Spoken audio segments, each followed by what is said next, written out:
Welcome everybody to 52 Living Ideas. Tonight we'll be covering the Analects, chapter 3, book 3, chapters 10, 11, and 12. So go ahead and type exclamation point in the chat to volunteer to read your version of the Analects.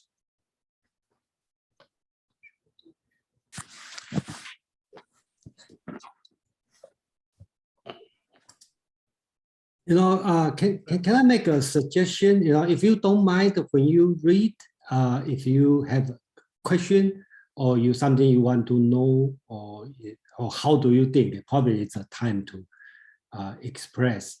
How do you think about this one? Not necessary. If you get something, I think that would be, probably that we can try this format, and then we will get the direct understanding of the analect. So you're proposing that we just comment afterwards?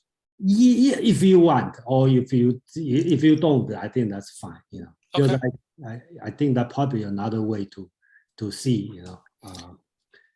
Do you want to open it up to the general group for?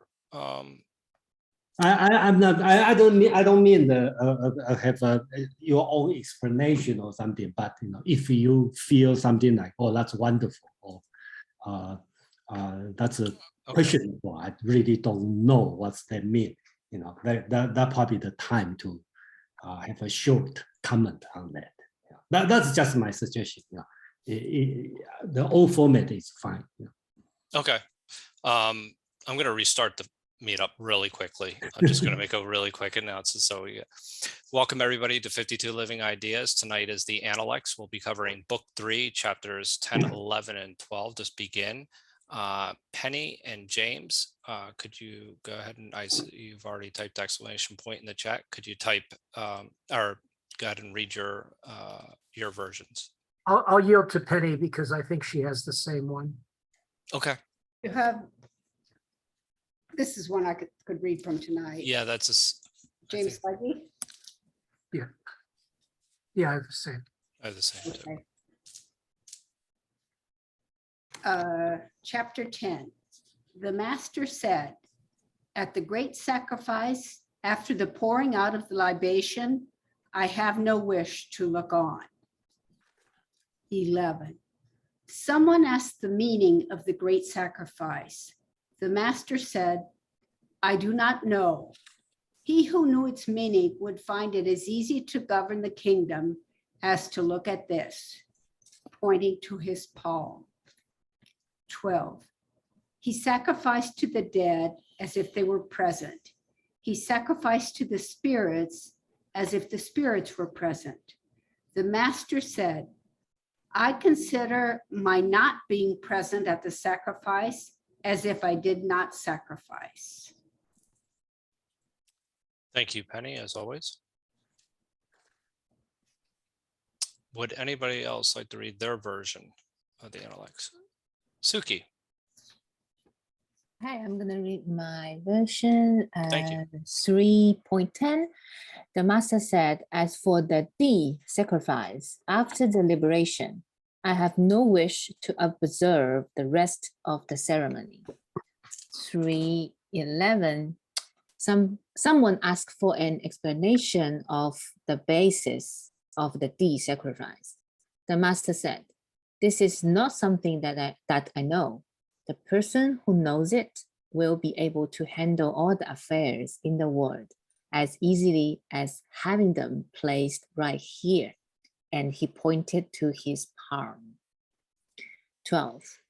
Sacrifice, quote, sacrifice as if they were present, quote, means sacrifice to the spirits as if the spirits were present. The master said, if I do not take part in the sacrifice, it is as if I did not sacrifice at all. Actually, I have another version of translation done from a Chinese scholar. Oh, great. Yeah, and it's it was published maybe in 2019, very new. So Okay. okay. So 10, the master said, speaking about the D sacrifice, what comes after the pouring out of the liberation? I have no wish to look on. 11. Someone asked the meaning of the D sacrifice. The master said, I do not know.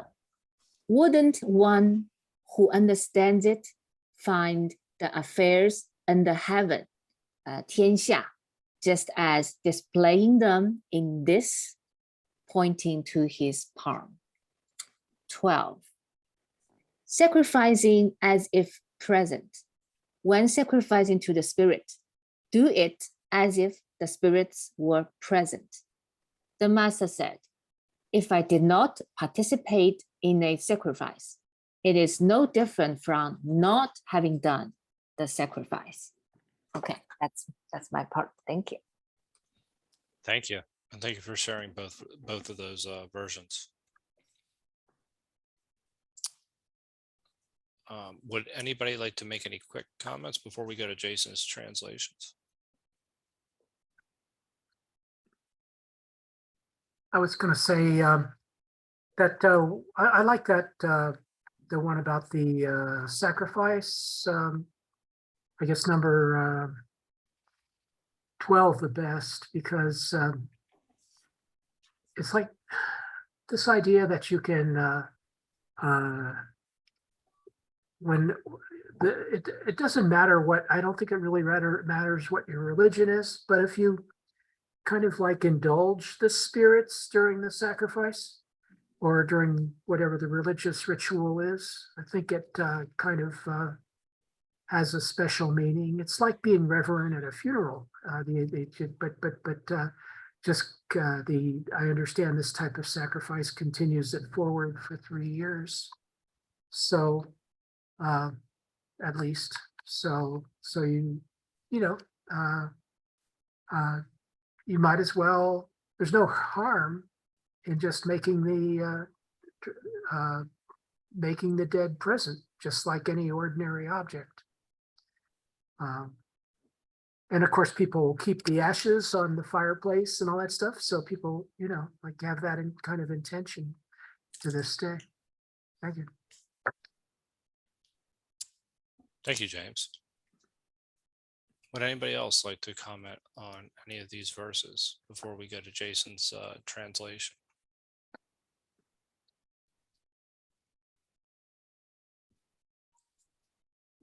There does seem to be a religious aspect to these verses. Am I misinterpreting that, Jason? Okay, let's see. I think during that time, the religious meaning, the meaning of religious, probably very different than what we mean of religious. Mm-hmm. So, okay, so I think more mystical, like it was probably more mystical. I don't think, at least my opinion, because Confucius is very anti-mystical, and then that's why he want to focus on the so-called ritual and not going beyond. So that means if we want to criticize him in modern philosophy, we will say he has no metaphysics, right? He doesn't go beyond what we know. So he only wants us to, when we do worship or offer sacrifice, we will pretend or treat us the dead, or your dead parents are still there. So, for example, if your parent like red wine, so you may offer red wine. So something like this. So it's this, in the sense of religious, like they have a God or they have a soul over there, immortality of the soul, not this kind of concept. I think that's the big difference. That's my understanding by study Western and Eastern philosophy. I think that's the very big difference. Doesn't mean the Confucius reject the immortality of soul or say there's no soul. His focus is more on you as a living being, what you need to do. You know, I think that's the way. So in the translation for these 3 verses, they all about worship, ritual. I think all the translation are all almost identical. But the question would be, bigger question would be, why Confucius say that, right? What he meant, what did he mean? So 3.10 and the 3.11 both deal with something called di. And the di is a kind of a sacrifice, okay, perform a sacrifice.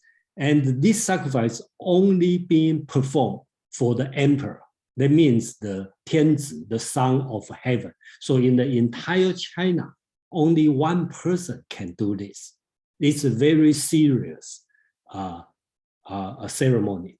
Okay, so that's the one the emperor has to do it. Okay, so suppose the feudal law, the feudal law or the duke should not do it. Okay, okay. So, but the master said the great sacrifice, Di, was performed here in Lu, okay, in his state. From the point of the libations, I cannot bear to watch or no wish to look up. So I believe the situation is this kind of sacrifice has been performed by the noble house. Remember that the 3 powerful noble family in the state of Lu, they are also perform this kind of sacrifice. So Confucius said that I don't want to look at it. I have no wish to look up. I think there's a 2 meaning, right? First, he said this kind of high-ranking sacrifice should not be done, only be done by the emperor. Okay, but you see this noble house, okay, they are doing this. Number 2, probably they are not doing it right. So that's why Confucius doesn't want to look at. Okay, continue to watch. Okay, that's his idea. That's why he's complaining. I did remember this book is everything is almost every chapter is related to the ritual. 3.11. Somebody asked about the explanation of the Di sacrificial ceremony. The master said, I don't know. Those who know the explanation can know the word just like this. Then the master point to his palm. So here Confucius say he even don't know the right process of doing Di. Okay, and then I think that's my opinion. He associate the ritual with the governing, the political. So if you know the ritual and how to perform Di, then you will know how to govern the entire world. Just like this, he pointed out his palm. As easy, in Chinese saying that, as easy as flip your palm. So he pointed to his palm, he said, just like this, as clear as, and very clear and easy. So that's he's talking about. So it's a political, more political than religious. 3.12. Offer sacrifice as though they, the dead, were present. Offer sacrifice to spirit as though the spirits were present. So here again, it's a religious process, performance, but Confucius' focus is not whether or not the death, the soul is still there, or whether or not the spirit is there, or what kind of spirit we are worshiping. His concern is your attitude. your attitude should be like the death are there, should be like the spirit are there. So the master said, if I don't participate in person, it is as though no sacrifice were offered. So I believe during that time, probably some routine, some ceremony, the supposed to be the chief of the house to attend, or the prince of the state have to attend. But sometimes they don't want to go, they don't have time, or they are lazy. They have somebody to do it for him, okay, for the person. So I think Confucius is talking about this. You should do it by yourself. If you don't do it in person, just like you didn't do it. And when you do it, you have to do it just as if the death is there, the spirit is there. So I think that's what Confucius is talking in these 3 chapters. Thank you. Thank you, Jason. James, I see you Yeah. had already typed exclamation point in the chat. Go ahead, everyone else, feel free. Oh, I see also, Suki, was that to read? That's the reading, yeah. Okay. Mhm. Anyone else, feel free to type exclamation point in the chat to comment on these 3 verses. Go ahead, James. I'm sorry. Yeah, I loved your explanations. I'll mention, I think the deal with me for number 12 is that the reason that he has to be present is that it's really for us. It's not for dead people. They don't seem to enjoy things as much, and so forget about them. We're doing this for us, right? So, it's not, if you don't do it yourself, if you send a surrogate, that Right. it's as just as exactly as if you didn't do it, because you're not getting the benefit for yourself. And it's called a sacrifice, but you're just offering a libation. That brings me to my question, Jason. What comes after the libation? Inquiring minds want to know. I think libation is a very common in ancient time, right? Not only in China, also in Greek, right? Before Socrates died, they have the wine, right? Socrates even said, "Can I have a libation, right, before I drink?" And the jailer said, "No, we don't have enough." So I think that's probably that's a typical, pretty common in all area. So what do you mean? So your question is what after libation? Right? I don't know what after libation, but even in today in my family, during the Chinese New Year, we don't do the libation like but wine is always a thing to offer. So we will, like my family are more westernized, so we will get my favorite red wine. So just put there. So after that, I can drink it. So that's the way I do it. So. Prost. I don't know. What is the cheer? What is the cheer in, what is the toast in Chinese, Jason? That's so-called ganbei. That's dry up. Ganbei, that's dry up, means dry up. So it's dangerous. So sometimes if you do the vodka or whiskey, then if you want to dry up, then that's that's too much. Well, that's fine with me.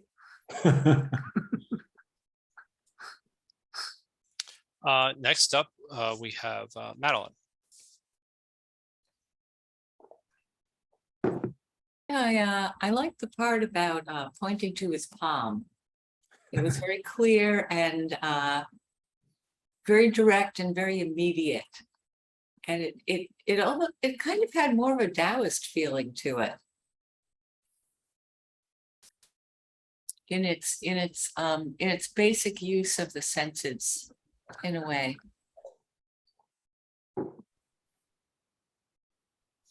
Thank you, Madeline. I actually skipped Penny or Brian by mistake, so forgive me.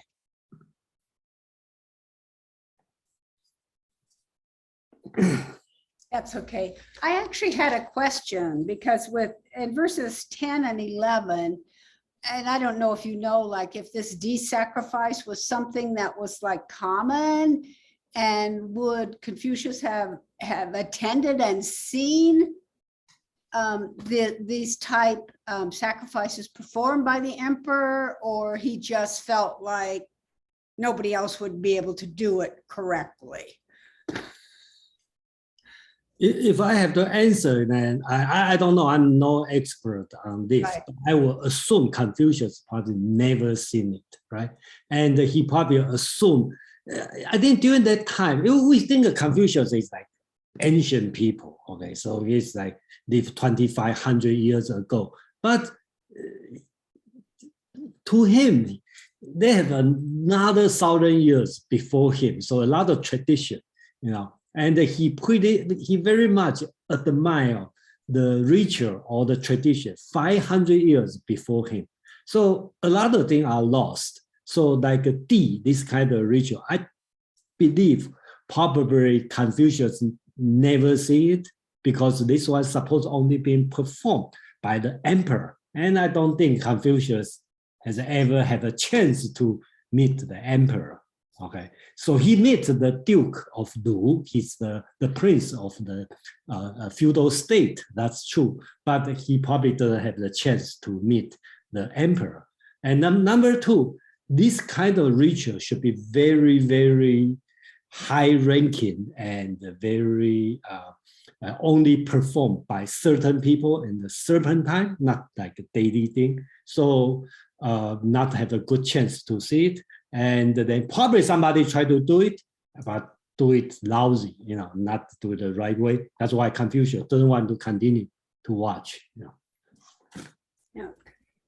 Yeah, I was just curious. When we visited China and we went to some of the sites, I think that, you know, the Temple of the Heaven or something, that round building, and they were describing the ceremonies that the emperor did, and it sounded like it was just the emperor and then like kind of the courtiers who all had to wear special costumes, and you know, it was very elaborate. So I would think other people couldn't be close.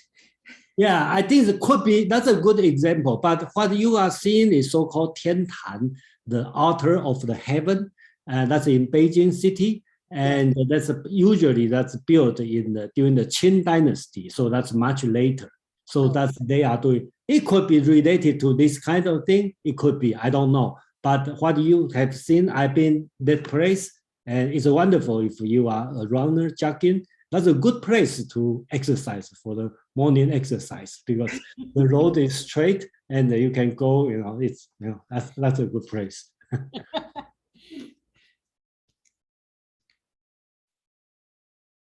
Suki. I also think from the 10 and the 11, you can feel the subtle mindset of Chinese people don't want to criticize people. They did say if I don't wish to look out. I don't wish to. He didn't say that was wrong. And the next one, I don't know. No. So that's very Chinese culture, you know, to save face. So yeah, so if we don't have some positive to say, we just don't say it. so maybe later when you hear some Chinese say, oh, I don't know, or I don't want to see, maybe that's already a criticism behind it. I don't know.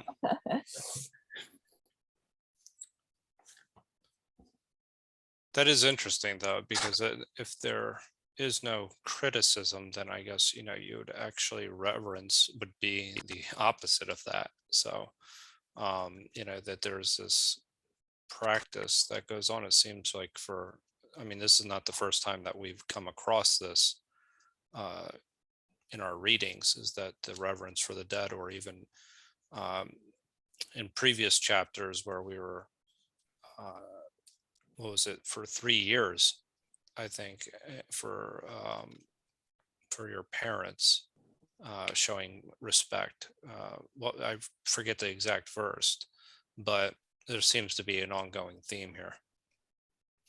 Yeah, I think Suki's comment is very good, very good. You know, actually, I'm reading in Chinese, so I don't see he just said I don't want to see it. That already is very severe criticism. right? When you say, I don't want to see it, that already means very severe criticism. Yeah.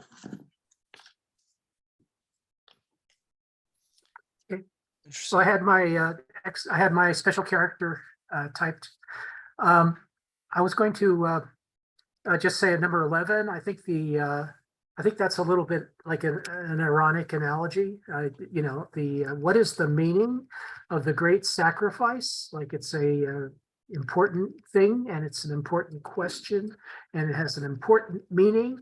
And then, you know, Confucius shows up and says, well, it's like someone, it says, if the emperor of the kingdom is able to govern the whole kingdom, but it was just as easy for him to do that as to look at this. So in other words, it's not a big deal. Kind of the meaning of the great sacrifice isn't the meaning.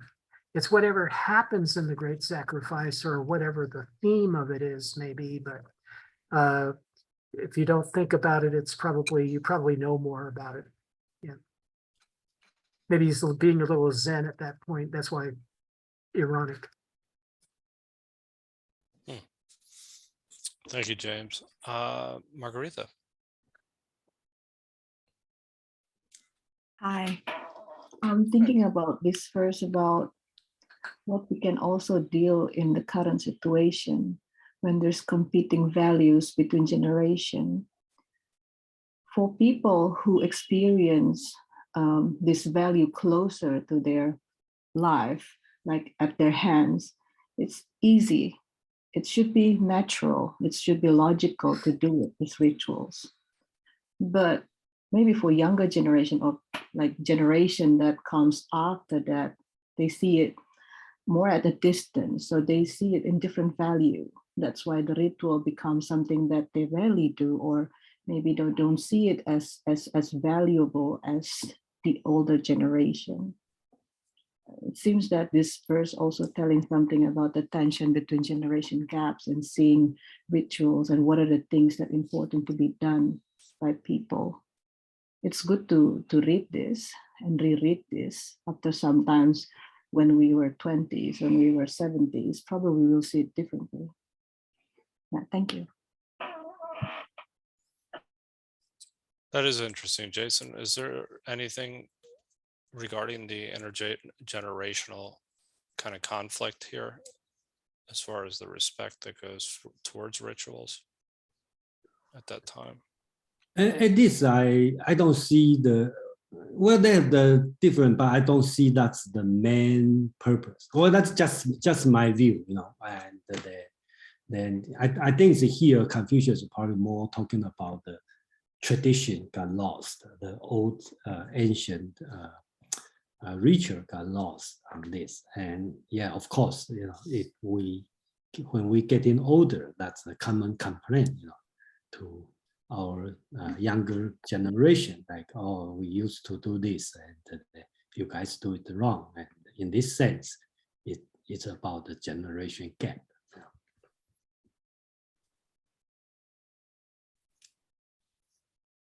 Well, does anybody else have any comments for verses 10, 11, or 12?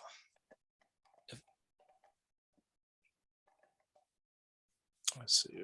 There's one. I don't see any other hands up. So we can go ahead and go on to the next 3 chapters. We're a little bit about 7-8 minutes ahead of time, so that's good. Penny or James, would you mind reading, or Suki, would you mind reading your versions of chapters 13, 14, and 15? Sure. I can start with 13. Wang Sujia asked, what do you think of the adage? How to pronounce it? ADAGE? Adage? Adage, yeah. Adage, yeah, adage. Better to flatter the god of the kitchen hearth than the god of the southwest corners. corner? The master replied, the saying has got it wrong. When you have or offended heaven, there's no spirit you can pray to. Oh my God. 14. The master said, Zhou took stock of the 2 previous dynasties. Splendid is her culture. I follow the Zhou. 15. When the master entered the temple of the great ancestor, he asked questions about everything. Someone remarked, who said that the son of the man from Zhou knew the practice of the rites? When he entered the grand temple, he asked questions about everything. When the master heard this, he said, asking questions is the correct practice of the rites. We do 3 paragraphs or 4? So Right. 3, 13, 14, and 15. 15. Okay. Okay. So then the other version of mine. 13. Wang Sujia asked, what is the meaning of the saying? It is better to flatter the kitchen god than to flatter the household shrine. The master said, not so. One who offends against the heaven has none to pray to. 14. The master said, the Zhou looked downward at the 2 preceding dynasties. How rich and well developed is their culture? I follow the Zhou. 15. When the master entered the grand temple, he asked about everything. Someone said, who says that the son of the man of Zhou understands the rituals? When he entered the grand temple, he asked about everything. The master heard the remark and said, it is itself a ritual. Thank you. Yeah. Thank you, Suki. Would James or Penny? Penny? Oh, you're on mute. Sorry. That's okay. Thank you. Chapter 13. Wang Sunqi asked, saying, what is the meaning of the saying, it is better to pay court to the furnace than to the southwest corner? The master said, not so. He who offends against heaven has none to whom he can pray. 14. The master said, Zhou had the advantage of viewing the 2 past dynasties. How complete and elegant are its regulations. I follow Zhou. Chapter 15. The master, when he entered the grand temple, asked about everything. Someone said, who will say that the son of the man of soul knows the rules of propriety? He has entered the grand temple and asks about everything. The master heard the remark and said, this is a rule of propriety. Thank you, Penny. Would anybody like to offer any initial comments about these verses before we go to Jason's translation? James. I think that number 15 relates to knowledge. In other words, knowing that someone knows the rules of propriety, the son of the man of Zhou, and he's someone who asks about everything. That's a method of gaining knowledge. And the master said, the master heard the story and he said, this is a rule of propriety. In other words, propriety begins with knowledge. Interesting. Thank you. And What is meant by the Son of Man, Jason? Son of Zhou. Okay, Yeah. so okay, Confucius' father. Confucius' father used to be a magistrate or some position in the city of Zhou, and that's that place Confucius was born. So so that's why they say the son of Zhou. No, that means Confucius. Okay, because they say his father was being appointed there to have some official job, and that's why he born there, and the people call him son of Zhou. So this probably happened during when Confucius was younger. So Cool. Thank you. Are there any other comments or questions about these three verses before we go to Jason's translation?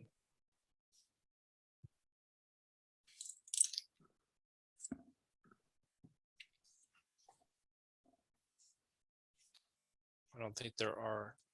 okay. All right, so okay, so first, okay, I like this one, 13. All right. Wang Sunjia asked the common saying, or you want to call it the adage, it's better to please the people in the kitchen than the people in the main room. Why? So this Chinese saying, it was popular during that time. So some translation talk about southwest corner. That's the word called "ao." Okay, this word, I think this word also happened in the Dao De Jing. Okay, so "ao" means in the house, big house, the southwest corner, which is the master room. So basically, this saying is talking about, I believe it's not talking about God. I'm talking about if you want to ask some help from a rich family, right? Instead of asking the master, you ask the servant who is in the kitchen. Will be easier. Okay, I believe that's the reason.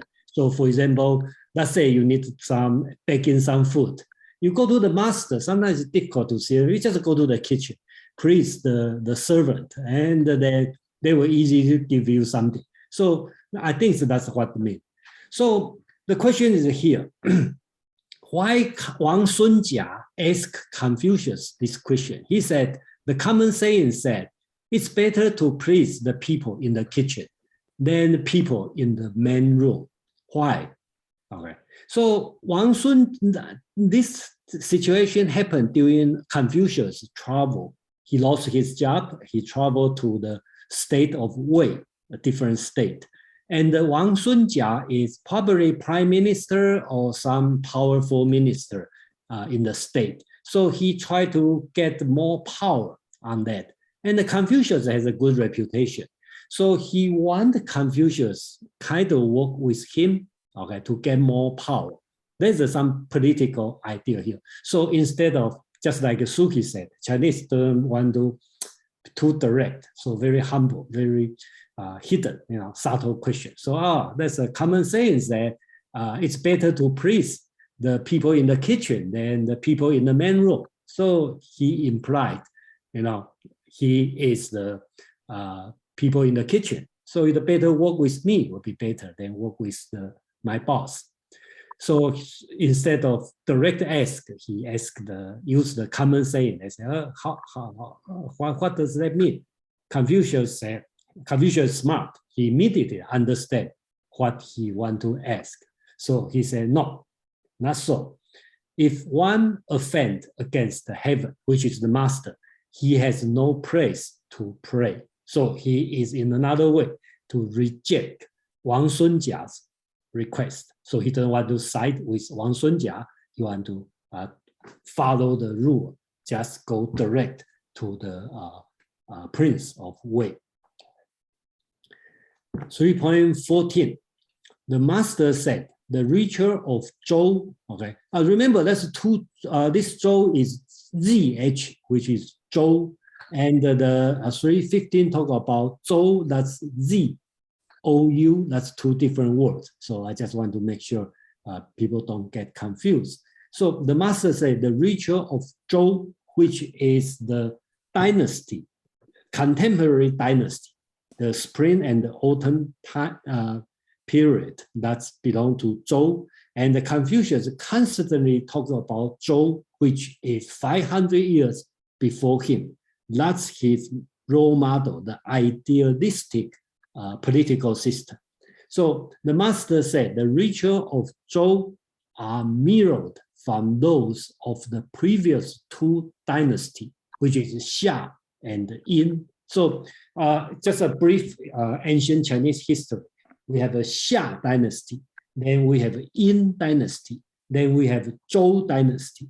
Confucius is in the Zhou dynasty, later time. So later part of Zhou. So when Confucius always talk about Zhou, which is 500 years before him, and he said the ritual, when he talk about ritual, is less religious, more political system than the religious. So he talk about the ritual of Zhou is developed from the previous preceding two dynasty, which is Xia and Yin. Okay, but he said they are abundant and splendid. I will follow the ritual of Zhou. So that's his praise, the ritual of Zhou. 315. That's here deal with the Grand Temple. Okay, so Grand Temple is the highest temple on each state. So not every state have a Grand Temple. The Zhou dynasty, the emperor, their last name is Ji. Okay, so not all feudal state has the same last name. Only the feudal state who are the offspring of the Zhou founder have the Grand Temple. So for example, the state of Lu, their last name, the king or the prince last name is Ji. So they have the same last name as the Zhou emperor. So their state will have a Grand Temple. This one is to worship or offer sacrifice to the ancestor of the empire. So that's very holy, the so-called holy place. So that means Confucius, he probably worked there during his young years. So that's an honored job to work there. So when the master entered the Grand Temple and asked about everything, someone said, who said the son of Zhou know ritual? Entering the Grand Temple, he asked about everything. Hearing about this, the master said, this is Li. So he probably means, I don't know, he feel embarrassed or he's I don't know, we don't know. But he said, this is part of Li. So asking question is the right way. Okay, so thank you. Are these rituals still performed? Excuse me? Still? Yeah. I don't think so. No. For example, like it's funny things like if you remember on the 3.1, we talk about 8x8 dance, okay, which is supposed to be performed by the emperor. And then right now on every year, I don't know how about China. I believe China are doing so, and Taiwan also doing the same thing.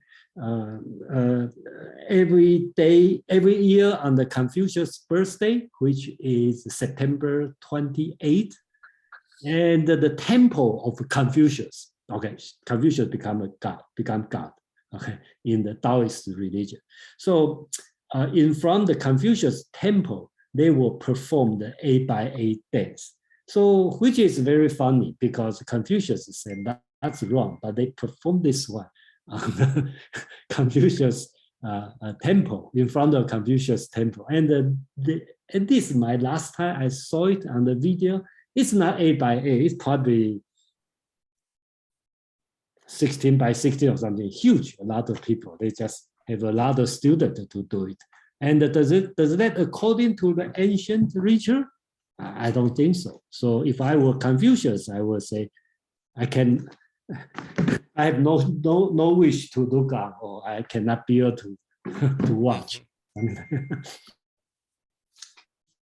So go ahead and type exclamation point in the chat if you'd like to share your comments about verses 12 or 13, 14, and 15.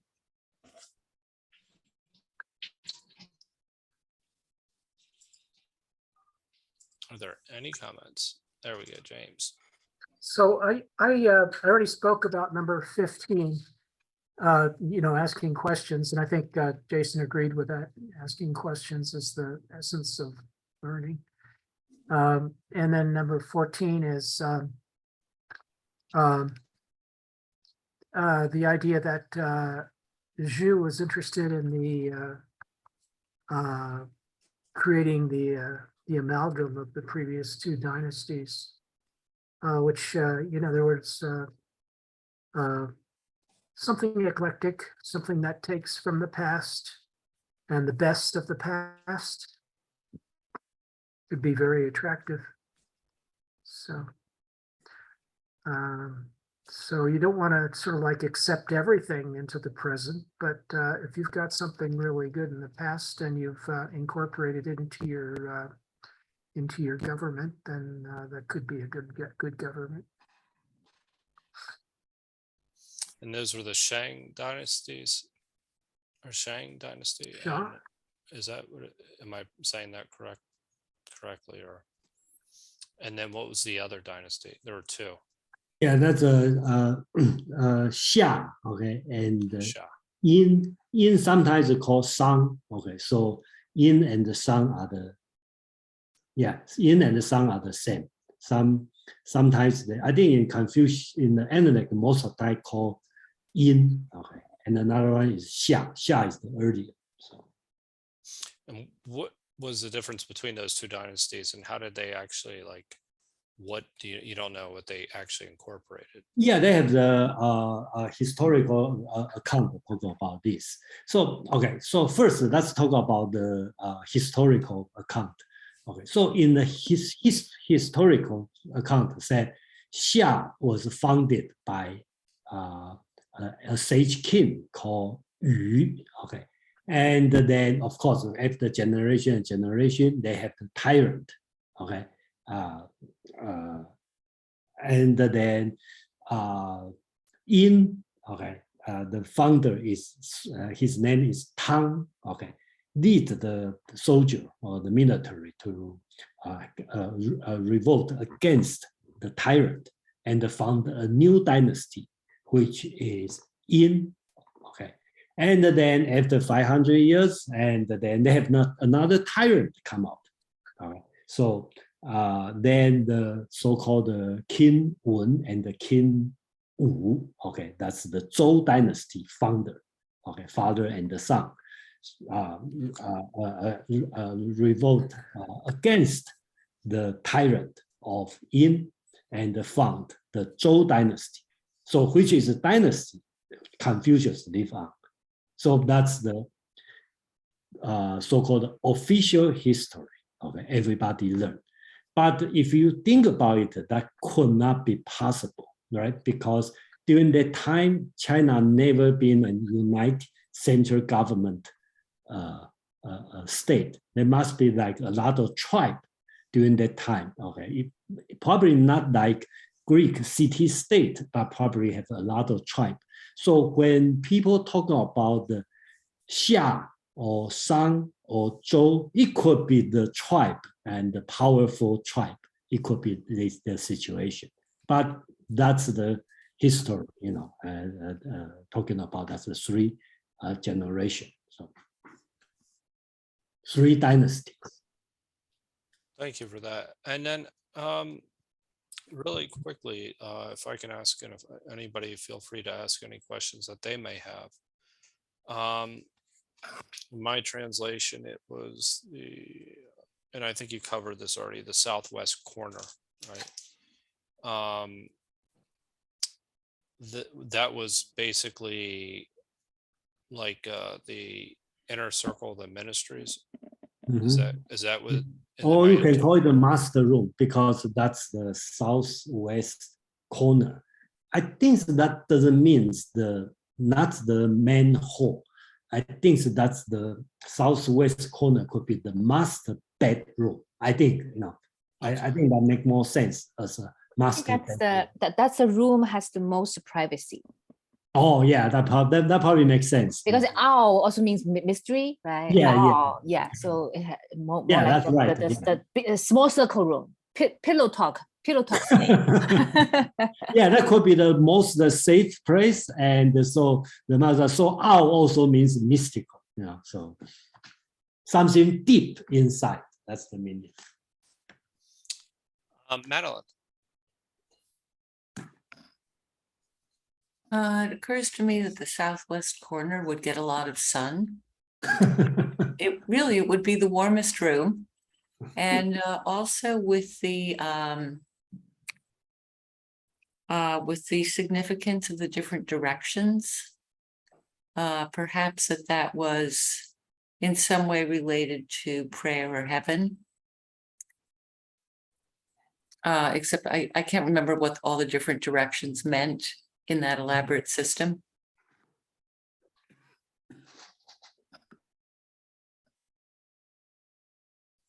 Any comments, Jason? No, I don't know the direction means, so during that time, 5 element, I don't know how do they look at this kind of thing, because the 5 element also related to the direction, but I don't know, during that time.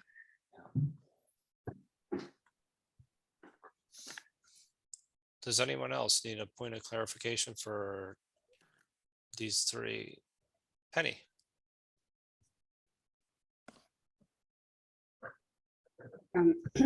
I just on verse 14,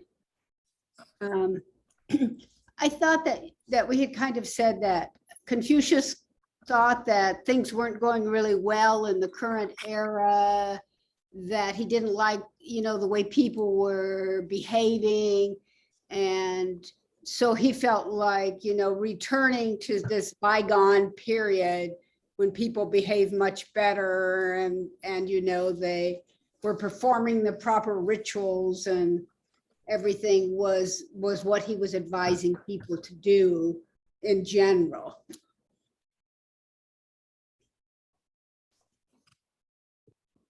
Yeah, I think so. He's backward looking, right? So Confucius, if I have to criticize him, he's a backward looking. Okay, so everything past is good. So, so if we can look this way, so in his idea, 500 years before him, probably the best time. That's the founding of the Shang Dynasty. So that's his point of view. And later you will find out Mencius, who is about 150 years after him, will consider even before Xia, he placed, even before Zhou Dynasty. So both Confucius and the Mencius, they all backward looking. So the older, the better. They have this kind of mindset. Next up, we have Allison. Yeah, I have a couple questions. I wanted to know, why did China unify into the way that it is today?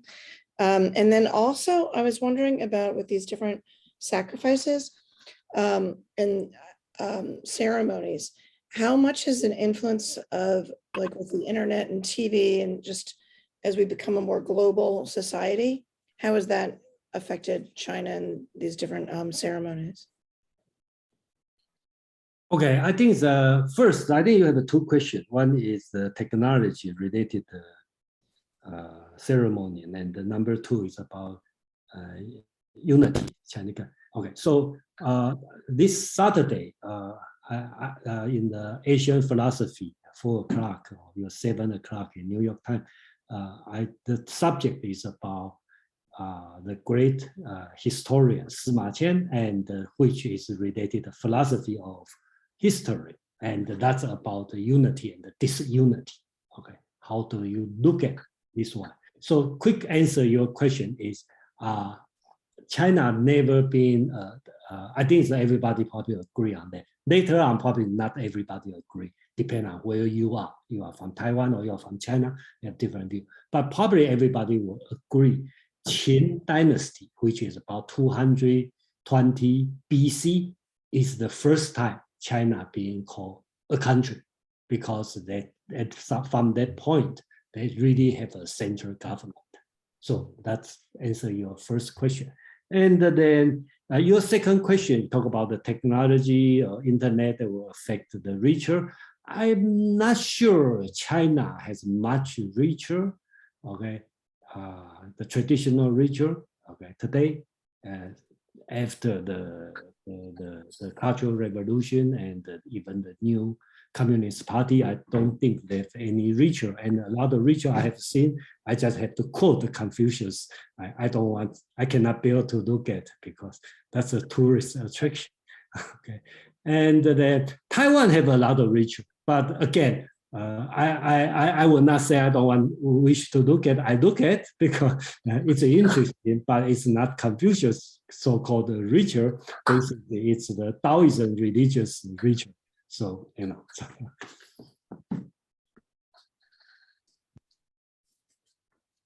Thank you, Allison. So are there any other questions or comments for Jason? Oh, Brian.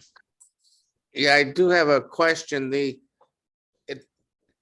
It's not directly related to the text, but it was triggered by some of the comments about the temples and some of these other things. I was in Beijing once and I was teaching there and was shown around by a student. I think Penny might have been with me on this trip, and we were taken to what they called a Confucian temple. A Confucian temple. And it was really very nice. It was close to a Buddhist, in the same neighborhood as a Buddhist temple. It was kind of in the northern part of Beijing, but the near north part. But the reason I chimed in is I'm just trying to understand all of the different associations and that are evoked by the Confucianism today. We walked into that place. It was really amazing. It wasn't set up like a church, or it was open grounds. And there was a kind of a courtyard, it was a garden, but with trees, and amongst the trees there were stones stood up, just like obelisks, but carved stones that had the names of students who had passed exams in a certain year. I remember that. And then we walked by this wooded area and walked over a bridge, and and there's a pond, as I recall, underneath. But then at the end of it, there were and this is the thing that really struck me, is the person who was guiding me, the student, said there were all of these wooden boards,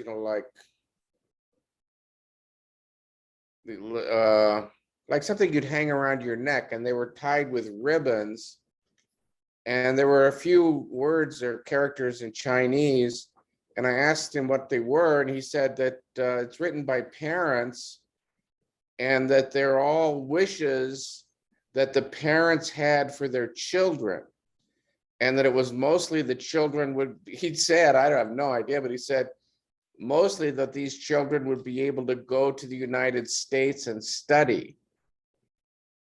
And I'm just trying to understand how it is that the Confucianism evolved from what we're reading here in this book to the exams, and the exams obviously very important, but then from that into wishes that are made by parents for their children's future. It's just, it's quite an evolution for me. It was a very large place, and there were a lot of wishes for students there, or for children there. Well, I think you asked a huge question on this one, because remember Confucius was 25,000 years ago, and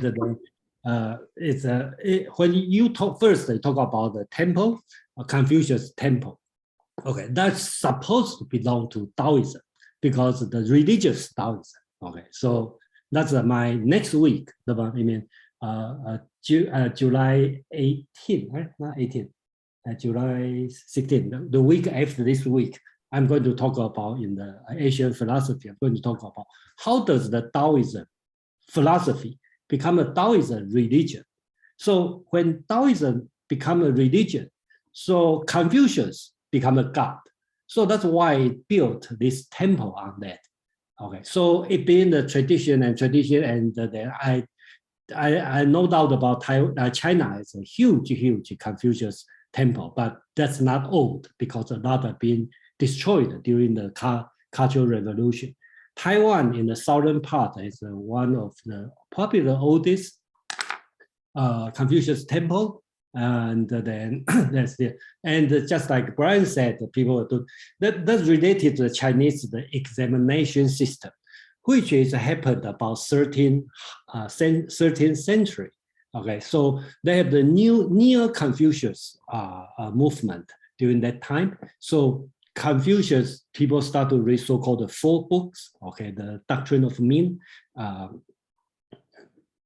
the Great Learning, and the Measures, Analects, so become 4 books. So everybody, if you want to work for government, you have to read this 4 books, master this 4 books, and they have the exam for these 4 books. So that's become a still tradition. today. Still today. So they're not 4 books, 6 books. Today still have the examination system, not only in China, in Taiwan, in Hong Kong, in Korea, in Japan. They all have a competitive, examination system but not working for the government to enter the good university. So still, my relative or some old people in Taiwan or in China, they still will ask, oh, does your kids going to take a test that go to Harvard University? So their concept still, I want to go to Harvard or MIT. I have to pass some test and score very high so I can go to the good school. So this kind of mindset has been built in the East Asian tradition for over 1,000 years. Even the so-called civil examination system has been abolished about 200 years ago. But this kind of concept of pass exam to get high-ranking job, get the better life, still built in everybody's mind. Even I see the immigrants from Asia, Korean, China, Taiwan, Japan right now is this, come to America as an immigrant. That's why you see a lot of parents still push very hard to make sure the kids will go to the good college. So this kind of concept still built in the blood. So, and that's answer Brian's last question. Why will have put some wishes, parents put the wishes in the temple of Confucius and want to kids go to America, right? So because they want to go to Harvard, they don't want to go to American community college. Okay, I'm not saying that's not good. I'm saying in the Asian parents' point of view, they want to go to America because they want to go to MIT, they want to Harvard, they want to go to the Ivy League school and get a PhD or something like this. So I think that's why parents carry a lot of wishes over there. So one funny tradition is it's not performed in Taiwan anymore, but when I was a kid, the temple of Confucius on his birthday will offer sacrifice, and usually is the pig. And then the pig have hair. So you can take some hair, so-called wisdom hair, okay, and you carry it with you, it will help you pass the exam. So that's one of the way you can think about it. So Thank you. Yes, thank you, Jason. That was actually very interesting. So next up, I have James, followed by Kevin. Okay, I just wanted to comment on this. Just intuitively, I can definitely understand the confusion.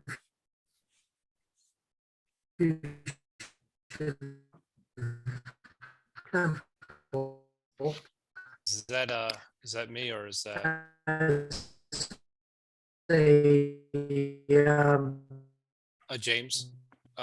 There seems to be some problems with your audio. as a kind of a training James, organization. The 6 books. Okay, I'm going to turn off my video. Can you hear me now? Yeah, that works. Can you hear me now? We can. Okay, I'll try it.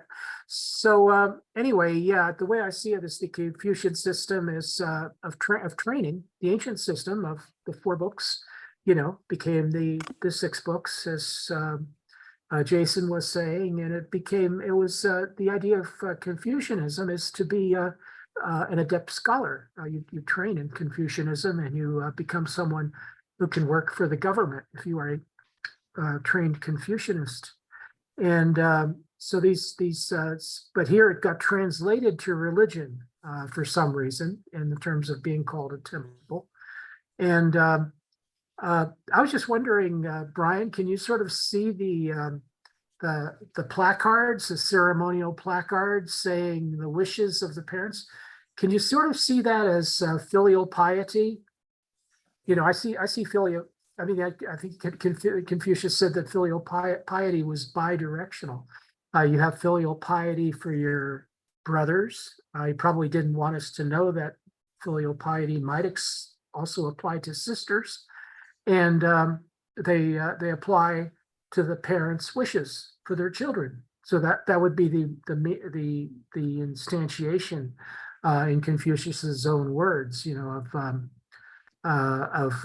you can give wishes, you can have wishes for your children, you can have cares and concerns for how they prosper, even though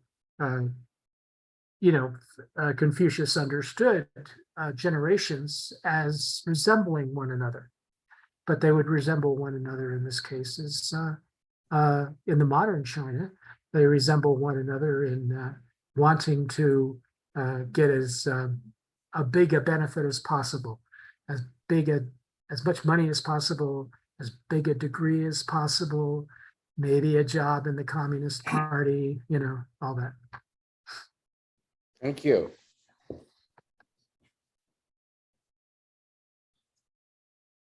Thank you, So, James. let me, sorry, Yeah. I just want to correct one thing. That's why, in the translation, I don't want to use filial piety for the word xiao, because in American or Western world, we understand filial piety as like parent wish good thing for the kids. That's also filial piety. Or you are be nice to your brother, younger sister. Okay, that's also filial piety. Okay, but I just want to use the word xiao. Okay, spells Xia, specific for the Confucius teaching or Chinese teaching, Asian teaching, xiao. That means unidirectional, okay, only for you to your parent, okay, nothing else, or your grandparents, okay, nothing else. When you be nice to your son, your daughter, that's not xiao, okay. That's another word called 慈. Okay. When you be nice to your younger brother or elder brother, that's another word called 悌. Okay, so they all different, but I just want to point out when James is talking about filial piety, yeah, that's right, that's filial piety. But if you meant specifically Confucius teaching xiao, which is not, because xiao is only happen to son and the daughter to your parent or your grandparent. That's it. So Thank you, Jason. Next up, we have Kevin. Thank you. So many about back to Alison question and the newest thing and the Penny experience in Chinese. So many things. Yeah.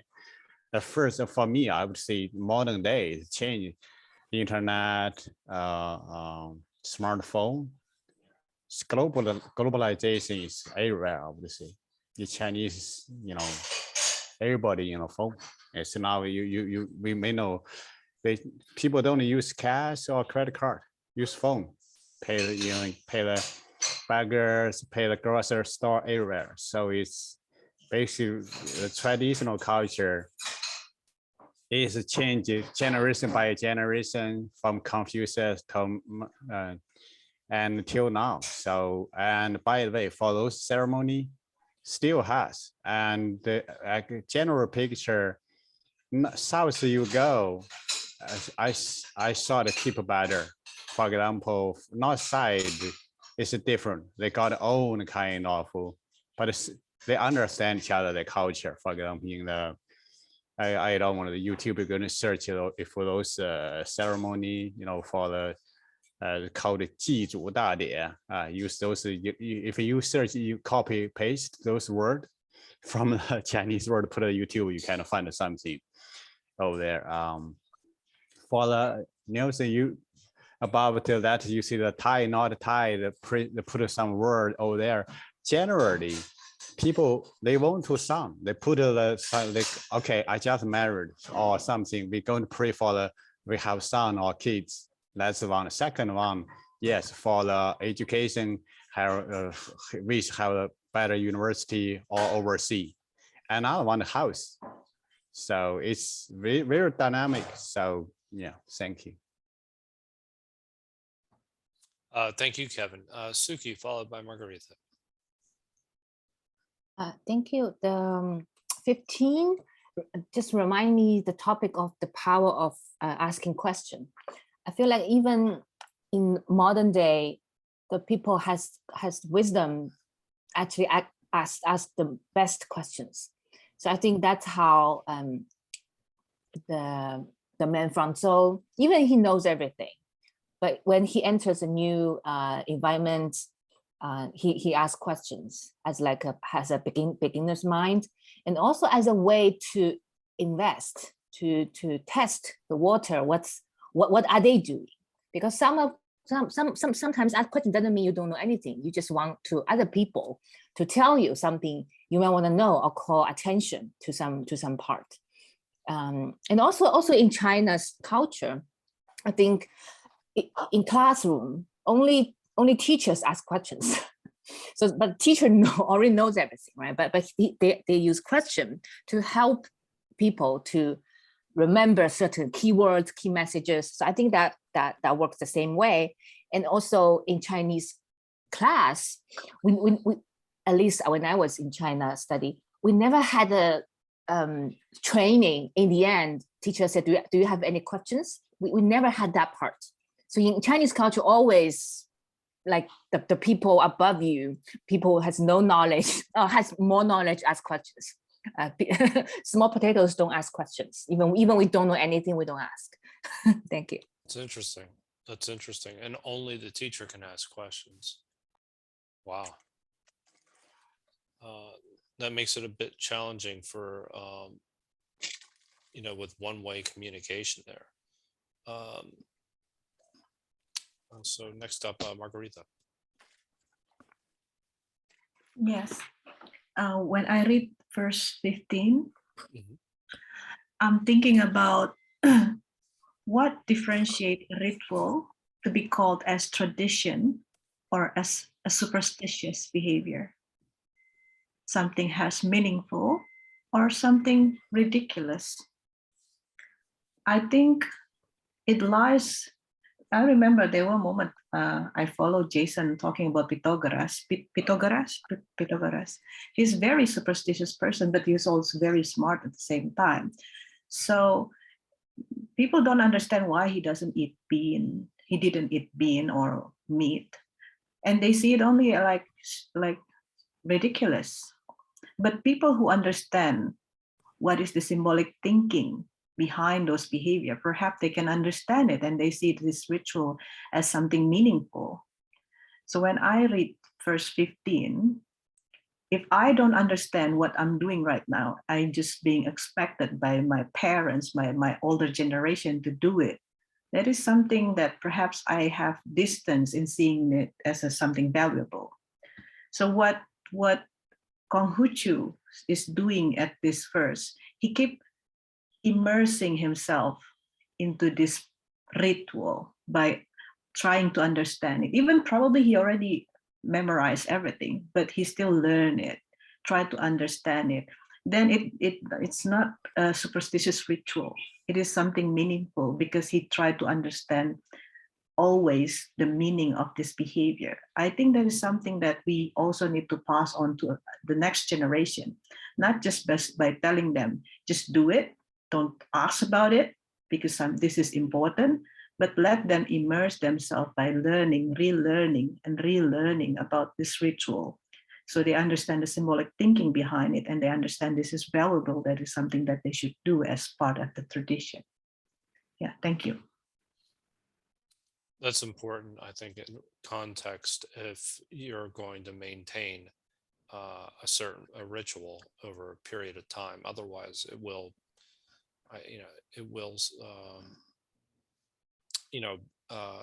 no longer be practiced, especially if you just don't understand the meaning behind it. So I agree with you. I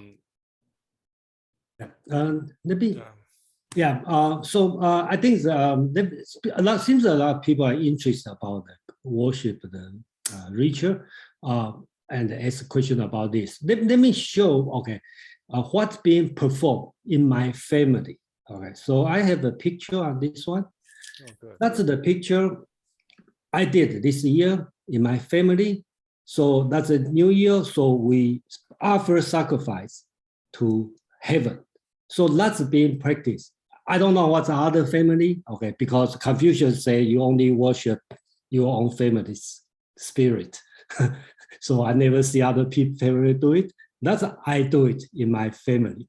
So during the Chinese New Year, you offer sacrifice to the heaven, and then you offer sacrifice to your ancestor. That's the shrine of the ancestor. That's what I am doing, in Taiwan when I was there. So, so if you want to know what's being performed, I know it's being performed still in my family. In this way, I believe I'm not the only family doing this. And how does people do it? Could be different.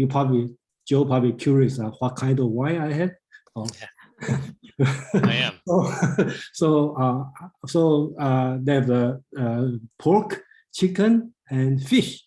And some cake because we like it. So that's the way we do it. So other people may just do flour. Some people may be more, so we don't know.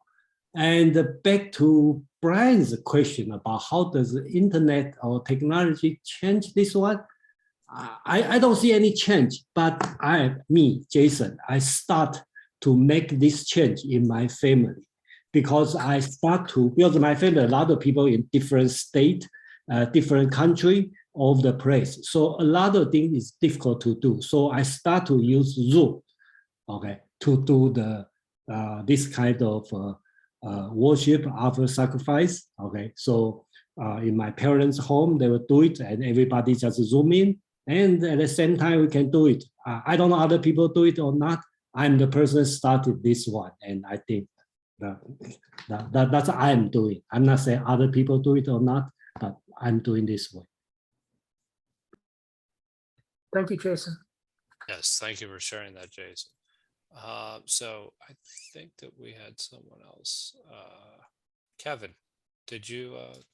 Yeah, I guess so. I got a quick follow. Jason echo his. Basically, this is every family or every Chinese culture. The country they do something maybe different. However, for example, 加勒湾 post one 清明节, that especially for basically it's public holiday, and also you visit your your ancestor who passed away, the tomb, you're going to bring flour, wine, and like bring the whole the food, like the table. So the Jason going to visit there, and we always forgive brother. Okay, before you leave there, you eat something. You don't aim because they got it kind. If you did anything, that means you got hungry or something. It's lots of it's just waste, bad waste, and obviously that tradition still there. For me, another level of question would be, our human mind need something. It's like we need food every day. We need something like here to fit in your ancestor and offspring, and so your next generation also. And I call you Margarita is here saying that's why generation by generation, why they always think of return to some level or ritual. Do we really need ritual, or what kind of ritual we needed? I think this days world is so flat. We share something, but we practice different. And thank you. Thank you, Kevin. Jason's, shall we try for 16, 17, and 18? Yeah, I think it's very short. Yeah, good. I think we should as well. Would Brian or James or Suki be willing to read their translations? All right. Sure. So we'll start with Penny, and then if Suki could go ahead and read. Okay. 16. The master said, in archery, it is not going through the leather, which is the principal thing, because people's strength is not equal. This was the old way. 17. Kung wished to do away with the offering of a sheep connected with the inauguration of the first day of each month. The master said, Su, you love the sheep, I love the ceremony. Chapter 17. I've got 2 17s. The master said, the full observance of the rules of propriety in serving one's prince is accounted by people to be flattery. Yeah, that's my 18. Yeah. Yeah, okay. I might have a misprint because I had 2 17s. That's 2. Yeah, that's 18 for me. So that's fine. Thank you. Suki. Yeah, I can read okay, 16, right? The master said, it is stated in ritualistic archery, the object is not hitting the height of the target because men do not have equal strength. This was the way of ancients. 17. Zigong wanted to do away with the practice of sacrificing a lamb in the ceremony of announcing the beginning of the month. The master said, Zigong, you don't want to waste a lamb, whereas I don't want to see the rite disappear. 18. The master said, if in serving your ruler, you try to do everything correctly by the rites, others will look upon you as being obsequious. Another version, hold on. 16. The master said, in archery, piercing the leather target is not the principal purpose because people's strength is not equal.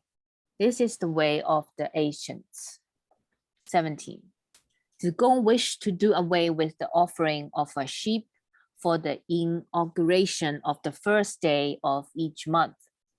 The master said, Zigong, you care for the sheep, I care for the ritual. 18.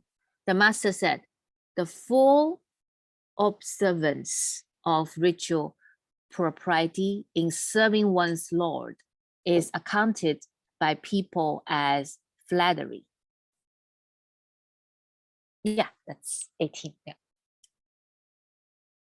Thank you. I have Prince, I don't, instead of Lord, but it's almost identical translation. And I have another translation here.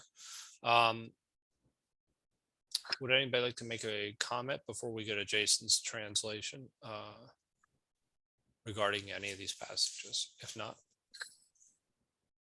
I was going to please. say on the last one, I think that one to me is very much the idea that people in general, in other words, the people in general think things are flattery, but they may not be able to distinguish the higher truth, the higher meaning. In other words, that this is more a case of true propriety than obsequiousness. So I think that's the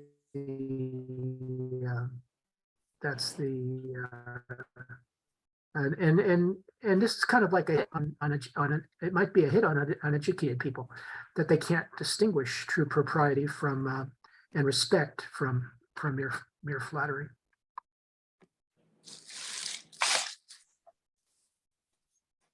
Thank you, James. Are there any other comments on 16, 17, or 18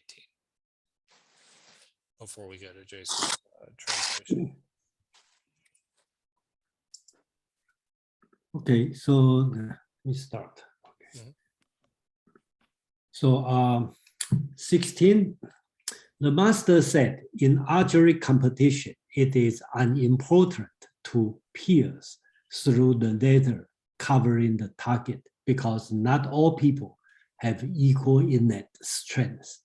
This is the Tao of the old. So whenever Confucius talking about, or any ancient text talk about the Tao of the old, that means the good way, that's the right way. So because the older is the good way. So that's what I mean. This one is talking about archery, and I think it's referred to 3.7, chapter 7. I talk about the 君子 don't compete each other. Only thing you compete is in the sport, which is liberal art training for the aristocrats. Okay, so one of that is archery. So that's the competition. You have to bow and yield and the ascent. Then finish the competition, you descend and toast and drink each other. So I think that's what Confucius is talking about. That's more important. Even the sport is about the ritual, not about who is stronger, who has more force. That's the ritual is important. Chapter 17. Zigong, remember Zigong is one of the very smart student. Confucius want to discuss the old with him, the book of old with him. Okay, so he worked for the government. I think he worked for the state of Lu and the Ji family. Okay, so he worked there. So Zigong wanted to stop the supply of sacrificial goats for the first day of the month. Okay, so Suo, okay, means the first day of the month. So that means they have the ritual offer a goat for every first day of month. I think the situation probably not because Zigong want to stop the ritual. I think the situation very possible is this kind of ritual has been stopped for a while. And then I don't think Zigong was willing to stop the ritual because as a Confucius student, he probably would not do it. But probably they don't practice this one for a long time. But for some reason, the government, you know, this kind of bureaucratic system, they still offer the goat, but just there's no more ritual. I think that probably the reason. 子贡 want to stop because according to this tone, sounds like the ritual is being stopped, but the gold has still been supplied or still there. So 子贡 say that's a waste. Let's stop offering the gold. But the master said, 是, which is 子贡's name. You cherish the gods, but I cherish the ritual. I mean, I rather, that's the thing, because there's okay. So that's one way of interpret. Okay. Chapter 18. The master said, when one serves his prince according to ritual thoroughly, people think he is flattering. So the important thing is what does Confucius mean? So I think probably most of people got it right. Is you follow the ritual, but unfortunately, a lot of people, uneducated people, just like James talked about, the people not familiar with it think you are flattering. So I think that's what they mean. But I see some interpreter will say you're doing too much, and then it looked like you are flattering. So this statement, I don't see that's correct. I think I would prefer to it as you should serve your prince according to the thoroughly, even though people might think you are flattering. So yeah, thank you. Thank you, Jason. So go ahead and type your exclamation point in the chat if anyone has any questions or comments for verses 16, 17, and 18 in book 3.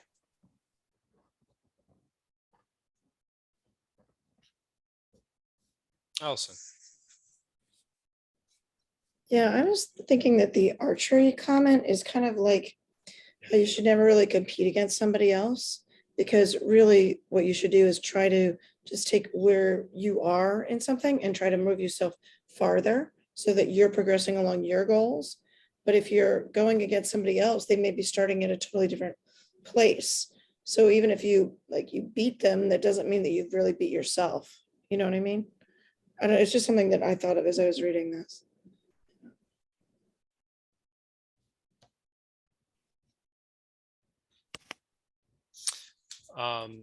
Jason, any comments or? I think that traditionally, I think Confucius' concern is ritual, right? You do it just same, even you are competing, you do it this way, and he probably not focus on you really pierce the target or not. You just do it, just like when you worship, offer the sacrifice, just as the death, the people, your dead parent still there. Okay, so more important is the person who do it based on whether or not the soul is still there. And the same as in archery, more on how you practice this kind of ritual than who won and who really do this based on this more on ritual. Yeah. So does it have more to do with virtue? No, not the virtue. Okay, you can say that's a practice of virtue, right? When we talk about virtue, it could be very much. If you take a Greek idea, ancient Greek idea, when we talk about virtue, it probably just in Socrates, Plato's idea, probably just the mental state. Okay, but you need to practice it. Okay, right. That's an action. But ritual would be the good way to practice your virtue.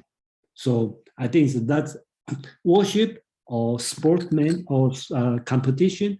Basics is training for yourself, basic education for yourself. So in the later time, another Confucius scholar, Xunzi, okay, he is talking about he take the ritual, become an education. So he talk about the wood is not straight. Why? How can you make it straight? You have to hit it, bend it and hammer it, then make it straight. Just like people, when you were born, you have a lot of defects, but you need to go through training, education, you will become a good person. So the concept of ritual, Confucius focused here on the ritual. 200 years later, become an education. So Okay. Thank you for that explanation. So I see next we have actually 3 hands up. Suki and James, actually 2. Yeah, I want to share some historical background of this archery competition. I read somewhere. So normally Chinese don't enjoy these physical competition, right? But archery is exception. Normally that happens when some government area want to use that as a selection for future officials. Just like in some company, in the end, they have some candidates, and they ask them to have a dinner party. So in the dinner party, not only about how they eat, but how they interact with people, how they enter the room, how they drink. So that's why it's not about hit the bullseye.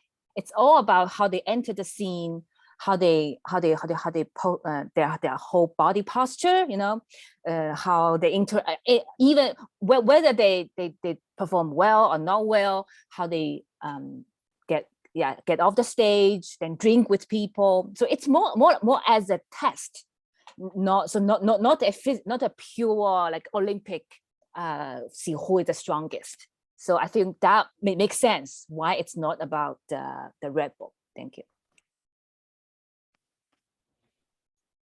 Thank you, Suki. Next up, we have James. Yeah, I really liked Suki's story. Me too. I'm sorry, on there, yeah. So I was thinking that not piercing the leather is, I mean, if you don't, in archery, if you don't pierce the leather, the arrow might bounce off, right? So that's seen as embarrassing. So this could be the kind of the early Chinese version of every kid gets a trophy kind of idea. Also, when I listen to it and I think about it, I think about the ceremony that in number 7, just like Jason related. When I think about the whole ceremony of going upstairs and downstairs and having a libation, that's just like golf. That's just like playing golf with your buddies after you're done playing golf. It's like very, very, very important that you have the drinks afterwards. And so this is the idea. It's the entire ceremony, and then maybe if the arrow bounces off the target, what the heck? Make sure Johnny gets his trophy. He needs his libation at least, right? So everything that's perfectly okay if that happens. Thank you. Thank you, James. So are there any other, let me see, I see. I don't see any other. Oh, Kevin, forgive me. Thank you, Joe. I'm going to one by one, 3 1. The first one out, Chinese one word idiom called 点到为止. If it's Joe and me, we're going to compete something. If you show me some power, I know I can compete with you. That's enough. You're the winner. You don't need to hurt me, right? You hurt me badly, I have to bleed, or I cannot get up. So it's not like that. You already saw your power, So eventually, if one chapter saying, we still say hello, thank you, still friend. So that's 316. 317. It's very interesting. I want to use one story. This could cost you whole wealthy for a ceremony, either for the wedding or for the funeral. That's another side of a part. Like here, Confucius said, okay, you care about your lamb. I care about the ritual. But this for ordinary people, For example, if the loved one passed away, they want to, okay, because I love them, so I'm going to spend a lot of time for money for the funeral. It's really the, another side story happen. I just see another story, however, yeah, if basic Confucius ritual important, but, another side story could be true too. For Swiss 18, I think about this. We have a law, we have order. If we also need a courtesy.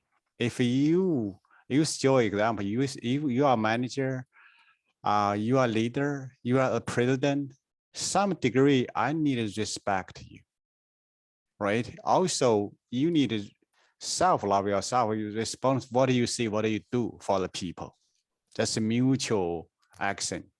However, another people said, okay, if you're doing this, you listen to your boss, no thinking, so that's flattering. Yeah, that's questionable. There's something degree. Either way, think we need to find some balance and for good thing happen. Thank you.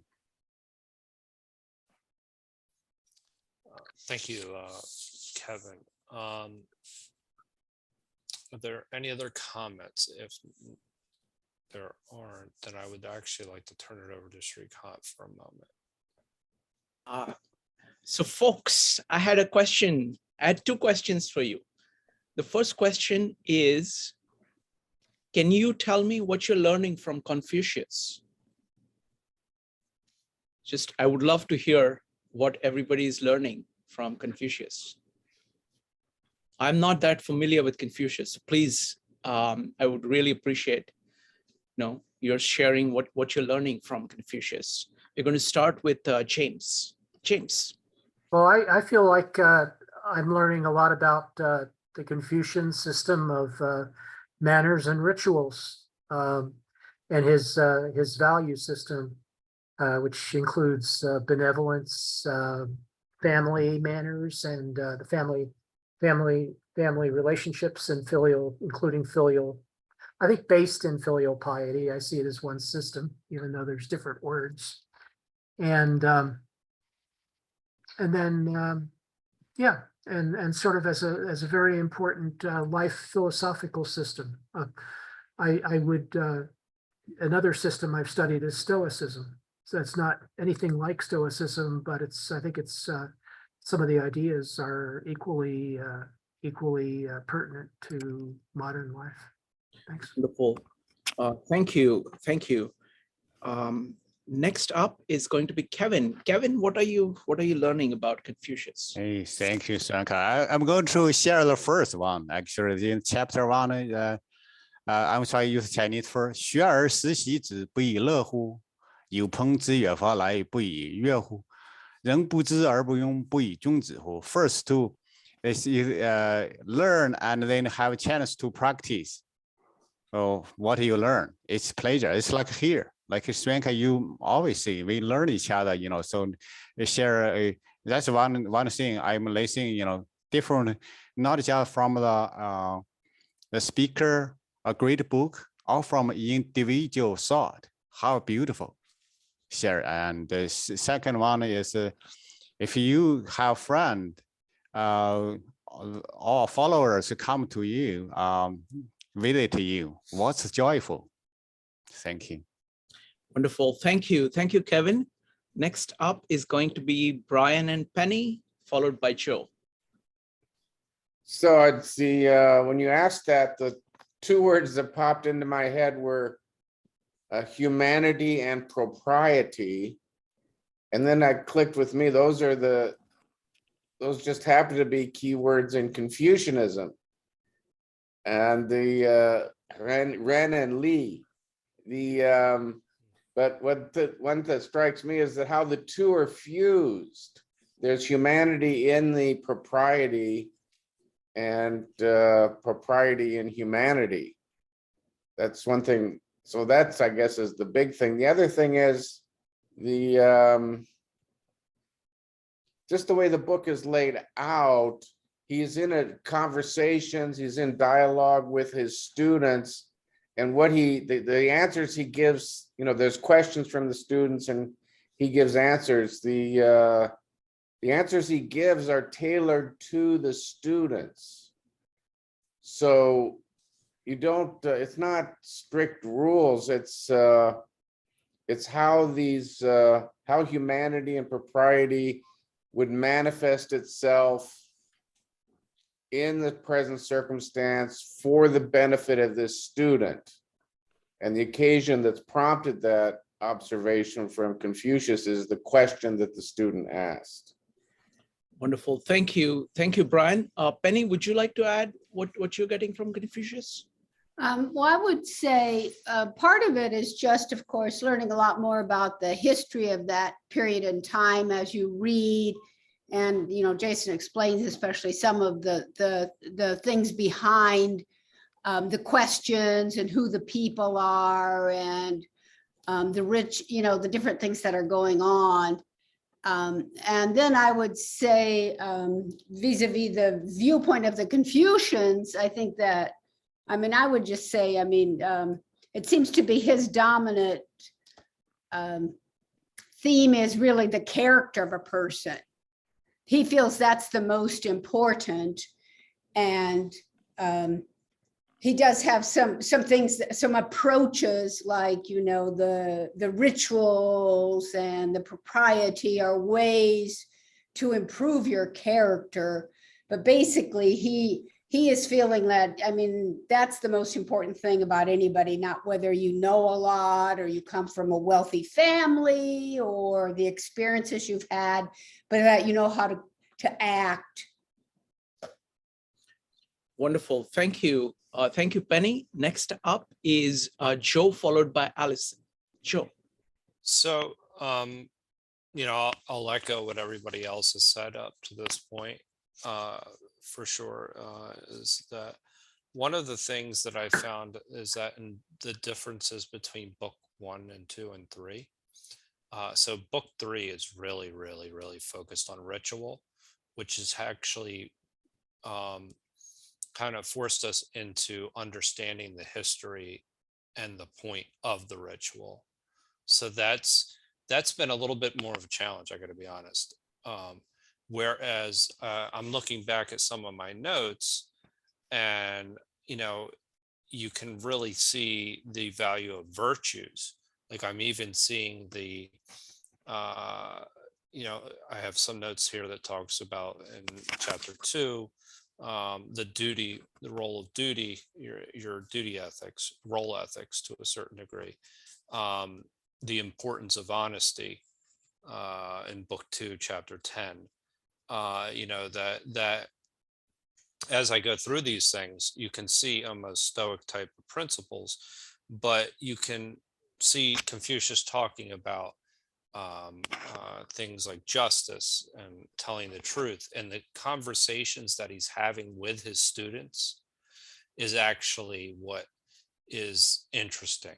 So that this chapter to me is less of a conversation, which makes it a little bit more challenging.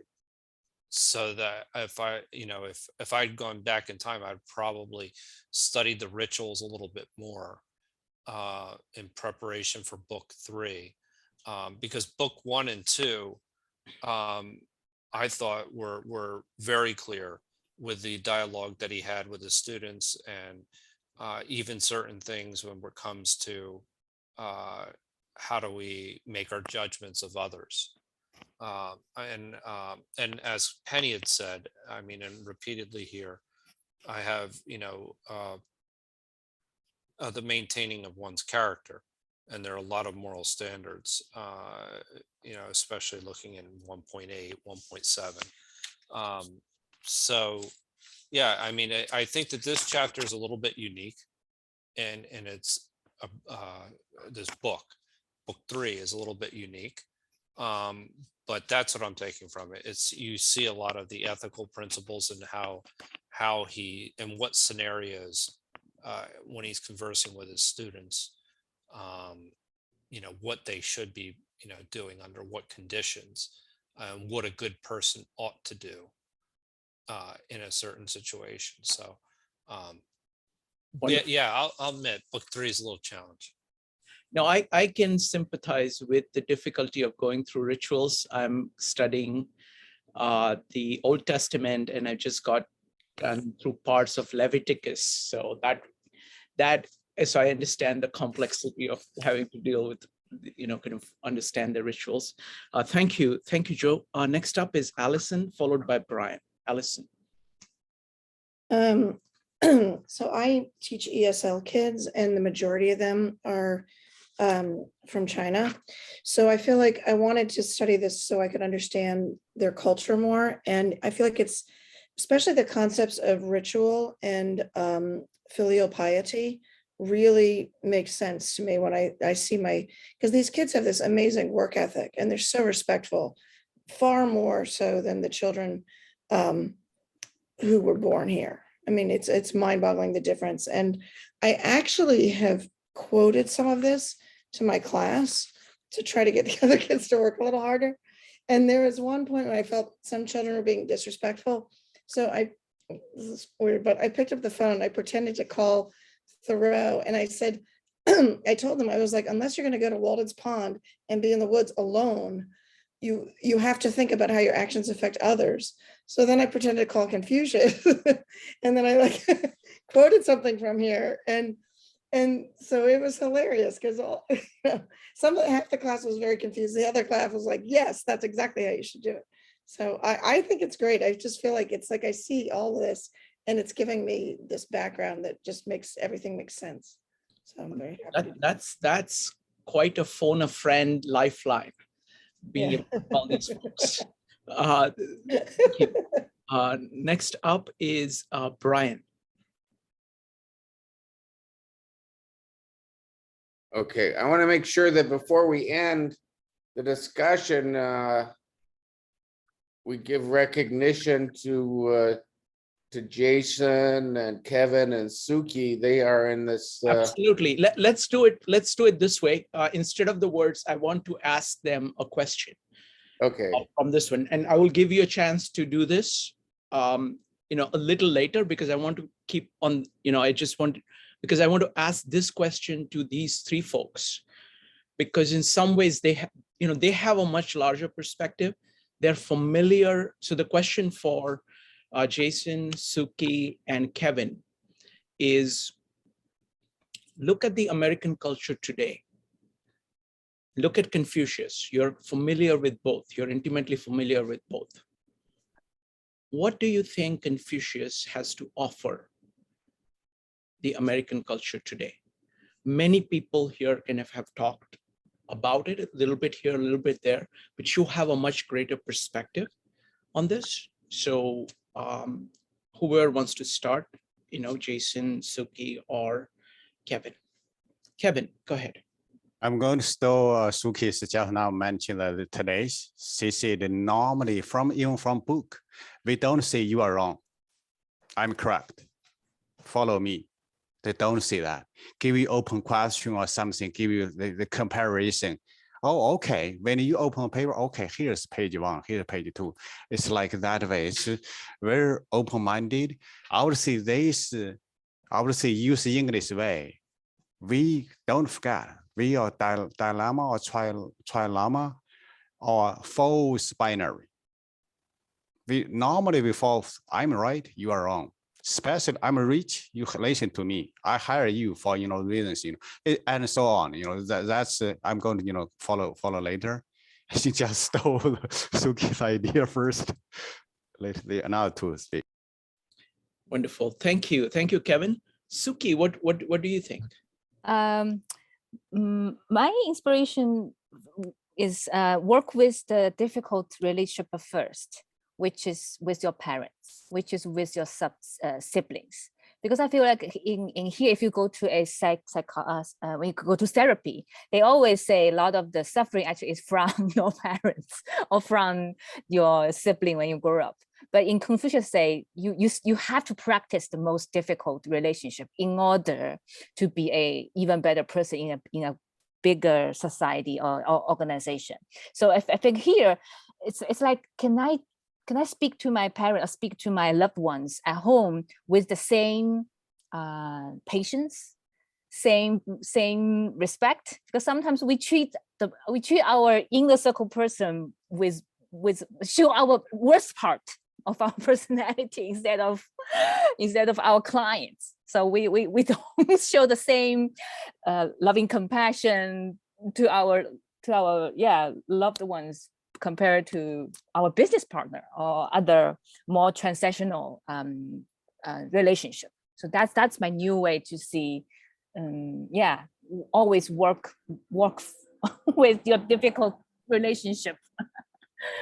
Yes, Suki, that's a profound point. That's a profound point, because actually, even epistemologically, even kind of learning how to deal with human beings, if you're not going to deal well with human beings that you're dealing with all the time, you're not going to be able to deal with human beings.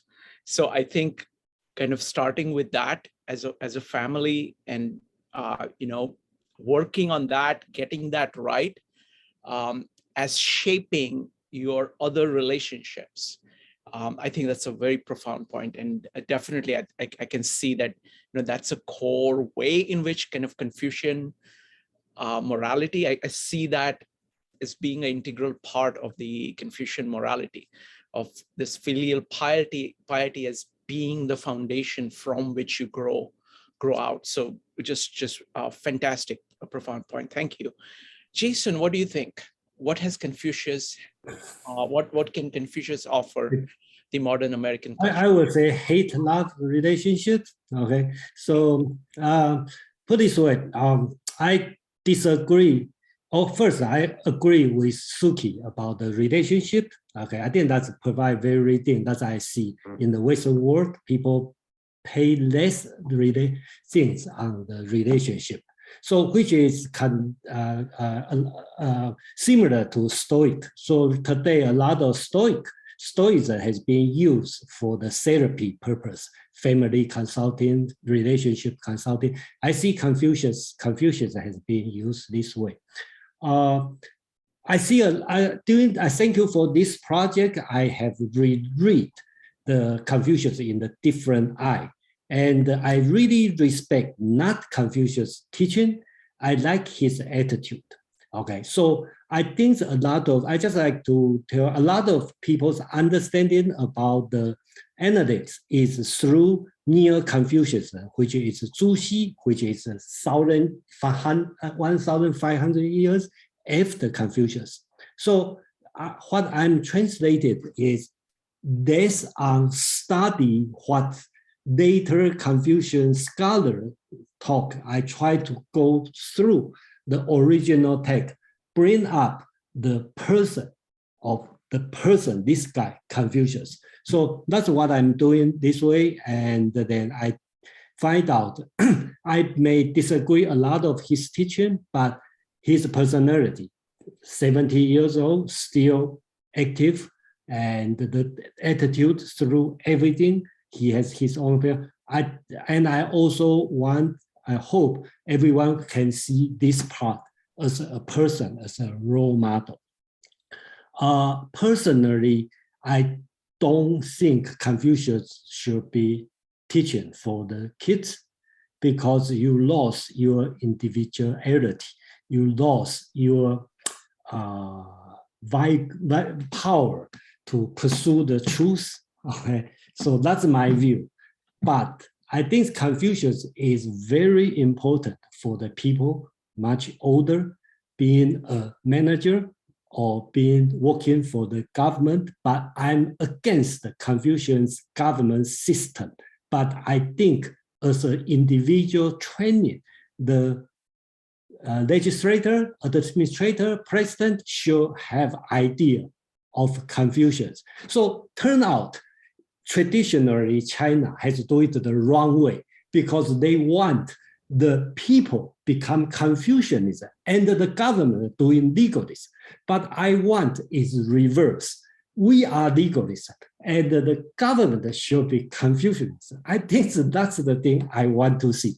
In another way, I don't want kids is Confucianism and the parents is tiger mom or tiger dad. I want the kids is individualism and I want to reverse okay, the way. So I want the parent be Confucius as himself, not as a Confucian to teach your kids. So I think that's the way that's what one of my effort, I want to reverse this direction in Western world, also in the Asia. So. Oh, that's, Jason, that is an amazing point. Thank you for bringing that up. Let me go ahead and I want to ask you a couple more questions here. I too don't like the resultant ideas and the systems. I think we have the same component, I think. Yes, because I do prize the individualism. So like Taoism goes to my heart. Confucianism is that I have to learn in order to understand the world, the Chinese way of doing things. But there is another point that you made, which is, I think, also critical, that when you look at somebody like Confucius, his attitude, the way in which his mind works is actually really fascinating. And that's something that you can learn something from. You said you like his attitude, but not his ideas. In some ways, unfortunately, what ends up happening is that for most people who come after them just take their ideas and completely lose their way of thinking. So can you talk a little bit about the attitude, the person of Confucius? Keep aside the ideas. What kind of attitude is displayed in the character of Confucius? Well, I think I talk about this on the book too, at the beginning when Confucius talk about his life, right? I really admire he has some idea he's pursuing, and he never been successful until 50 years old. Then he got the job. He do it according to his disciple. He did great in 3 months. Okay, I don't know if it's true or not true, but his disciple said that. At 3 or 4 years, he lost his job and get fired. Okay. And the time he's 54 years old. And you probably the time you can sit home and collect social security money and enjoy your life. But he didn't. He collect a lot of people, travel around China, the known world, try to promote his idea. Many times he is in danger. Okay. And he still do it. Okay. All the way. So I don't like his idea looking backward, blah, blah, blah, but that's just personal, okay? So you just same as you can criticize my idea of something, but his attitude is really, people should learn. So I think it's not only in America, people should know this person as a great figure, and also in Asia, when people kind of claim themselves of Confucianism, but not really know him, I think that's a loss. Wonderful. Thank you, Jason. Next up is Bruce, followed by Kevin. Bruce. Hi, thank you.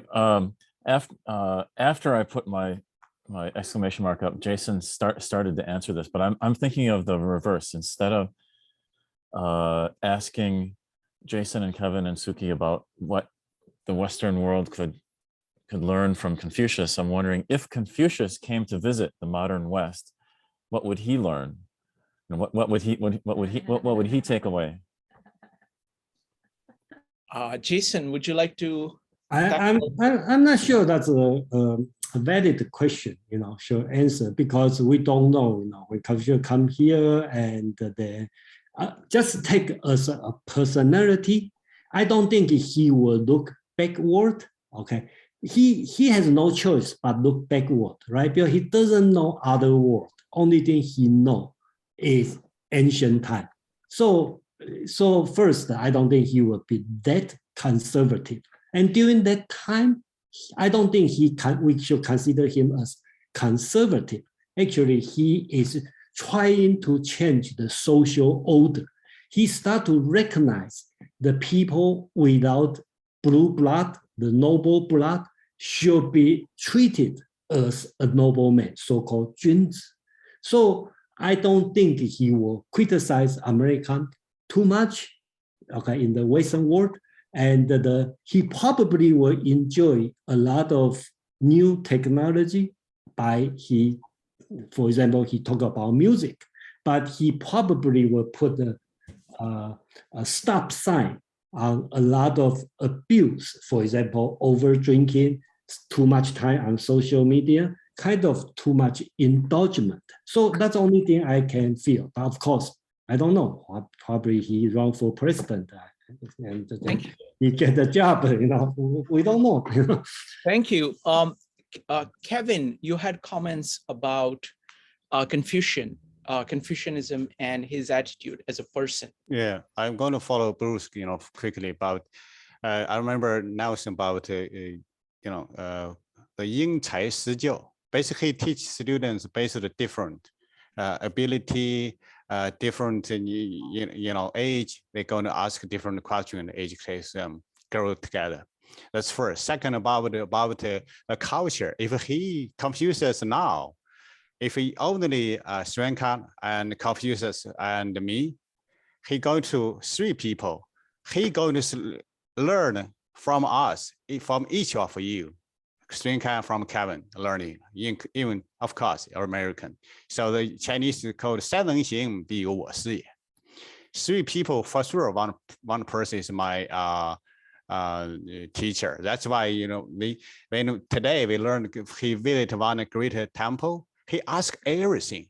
Even he know it, we assume you are the master, you are sage, but he still asks. Back to, by the way, for you guys, this is back to Shanka. Back to your question is how do American learning? Check book 2, governing. I'm going to mention 3. First, the 2:8 about the Sena. So imagine we are family. The first from kids to your parents, your facial expression, smiling or none, or did you see anything? That's very difficult. It's called Sena. Basically, the facial expression is important. That's showing you something, your relationship. By the way, about relationship, do you remember you invite one doctor? I asked a question, I guess, what's the good for the house live longer? How is this relationship? Especially family or close. Another one I'm going to use, chapter 2:11. Review what you have learned, acquire new knowledge. You can be a teacher. 温故而知新. Learn the old one. Here's we normally are that even now. We focus now, present. We ignore the past. However, past is also have something. Why Confucius, also others, wisdom, they return to visit those rituals, something. Of course, something makes sense. However, when we get older, we notify something, okay.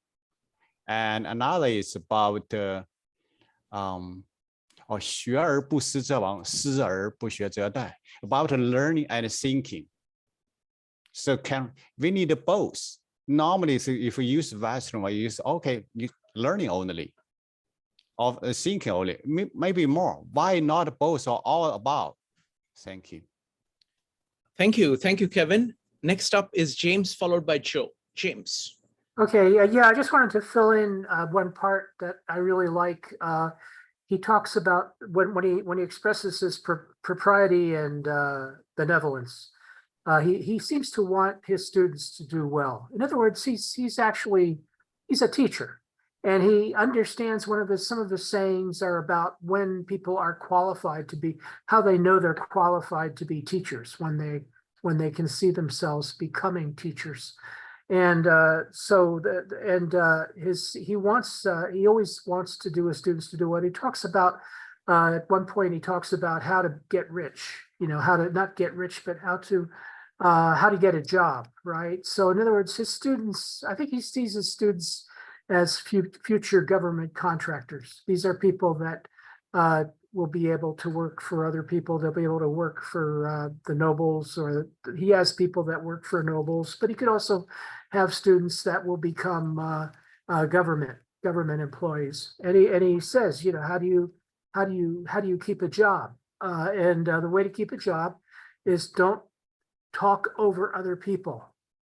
Don't always think about things that are important. Always think about the projects that are being done and contribute to those projects. How they can be done better. So in other words, contribute in a group, contribute to the group project, contribute to the benefit of all, and that's benevolence. And contribute to the benefit of all, contribute to, and don't become don't insert yourself above the others who are your equals. So I get this idea in Chinese wisdom, that there was this idea that if you were working for the Son of Heaven, so to speak, you would want to not overstep yourself, but you would want to contribute to the conversation, and that was his idea of good government. So I think we can learn from that. I think to me, it seems to me that's like a contractor in a corporation. That's what you do when you're a contractor in a corporation. You go in there and you provide solutions to them without for the profit of the corporation, without overstepping your authority. Yeah. Thank you. Thank you, James. I mean, though, like I have all kinds of issues with his kind of particular ideas that he has, I really love the entire format of him talking to all these students, him sizing up all the students. This student is like this. So he's very practical in terms of with the conversation format of saying, okay, who is this person I'm talking to? And he talks at that level for that person. So I like that aspect of it. That's one of my favorite aspects of the kind of the structure of these Analects, of these conversations, which are tailored for individual people. Next up is Joe, followed by Suki. Joe. I kind of forget what I was actually going to say. I got caught up in listening. So I mean, no problem. I do want to thank Jason and everybody at some. We'll come to that. Let's go to Suki. Suki, go ahead. I want to respond to Bruce's question. I think one thing is Confucius might learn the concept of boundary, because that's something not exist in that time, because he encouraged we respect our parents and the siblings. So sometimes we might be over involved in some toxic relationship dynamics. So maybe that's something he can learn from family therapy, or that kind of original family, that kind of, because Confucius didn't grow with his own father. So he was not traumatized by his own father, And second, Confucius is a hardcore entrepreneur. So he will excitedly embrace the entrepreneurship, that kind of American spirit. So I think he will be like a mentor for a lot of young incubator or something. And I also think he will embrace all the technology. So he will use all the social media, all these stuff to do like knowledge, economic, that kind of stuff. And also he also has a saying like, don't be afraid of, if people don't know you, I won't get angry. So I think he can handle all kinds of bitter comments under his social media platform. So he will thrive this. Thank you. I can imagine TikToks by him. So it's going to be really, really powerful. He's able to put things just so. All right, folks. So the next thing I want to do is what Jason has been doing, what Kevin has been doing, what Suki has been doing is just amazing. And it's both ways. It's like, firstly, I'm tremendously grateful for all these folks sharing. And this is happening, like, for example, Yogeshwar does this for Gita. People who really get something, like my friends, and it's not just cultural, it's people who know something, know something very deeply. Like my friends, Rupali or Sherry, who know Louis Sullivan, sharing all of that. Sharing all of that. Tinder, oh, that's very interesting. So really appreciate that. So if anybody wants to, I know I asked Brian to hold off on this, but Brian, go ahead, please. Well, I would echo what you said. You started out at the beginning, what were we getting out of it? And I would just say I would be getting nothing out of it without Jason and Kevin and Suki. So, and plus all the others, I get comment that I benefit from everyone's comments, but I want to acknowledge, I'm very grateful for their privileged position in this conversation, exactly the way that Shrikant put it. Thank you. Next up is Joe. Yeah, I mean, I too, I want to echo what you had said and express my gratitude as well to Suki, Kevin, and Jason, for all the time that they put in. I'm continually amazed about how much the depth of the knowledge that they have and their willingness to come here and share it with us each week. It really is it's like getting a master's level course and from somebody for free. So I think that this is really remarkable. And I also want to thank Penny and James for reading all the time, that they're always there as well. I want to add one thing. See, I know this for Gita, for example. I can read Sanskrit, I'm familiar with that culture.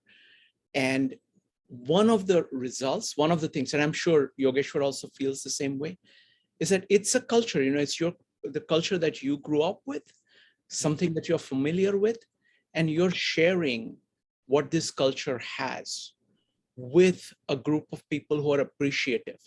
So I think everybody who is participating here is adding, significant amount of value by your interest. Because what happens is that if you really care about some ideas like Taoism or Confucianism or Indian philosophy or any ideas, it is a pleasure to actually share them. And in the process of doing that, you get a new perspective on them because other people are seeing it through fresh eyes, and you go back and forth and you actually end up learning a lot more. And that's why, that's